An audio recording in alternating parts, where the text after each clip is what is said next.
આપણી પાસે sandal boot ચપ્પલ બધું જ છે ને દીકરા, ખાલી એકવાર ચેક કરજે, 7 મહિનાના ઘસાઈ ગયેલા ચપલા પહેરે એ મમ્મી છે, અને ઘસાઈ ગયેલો શર્ટ જેને કોલર થી પહેરો છે ને એ બાપ છે.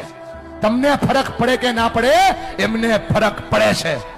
જ્યારે તમે ખોટું બોલો છો, જ્યારે તમે તમારી જાતને છેતરો છો, જ્યારે ભણવાના બાના ઉપર તમે બીજા કામ કરો છો ને બેટા, તમને ફરક પડે કે ના પડે, એમને ફરક પડે છે. કેટલો ફરક પડે છે તમને કઈ નથી શકતા, કેમ કે તમે મોટા થઈ ગયા છો બેટા. પણ તમે જ્યારે કઈ ડિમાન્ડ કરો છો ને, પપ્પા જોઈએ છીએ, એની પાસે હોય નહીં તો એ દાંત કાઢીને જવાબ દે છે. તમે તો ખાલી માગી લ્યો છો કે ભાઈ પપ્પા જોઈએ છીએ, ત્યારે ખંભા ઉપર હાથ મૂકીને પૂછજો તો ખરા કે પપ્પા હું તો ખાલી માગી લઉં છું, તમે લાવો છો ક્યાંથી? એને બહુ ફરક પડે છે ભાઈ. ફરી કઈ નથી શકતા, તું જુવાન થઈ ગયો ને એટલા માટે. અને જો મારા પર ભરોસો ન હોય, ખાલી આંખોમાં ચેક કરે ને કેટલો ફરક પડે છે. આ બાપની આંખમાં જે આંસુ પડે છે ને, એને એટલો ફરક પડે છે. એટલા માટે ભણો કે તમે તમારા માતા પિતાના સપનાને પૂરા કરી શકો.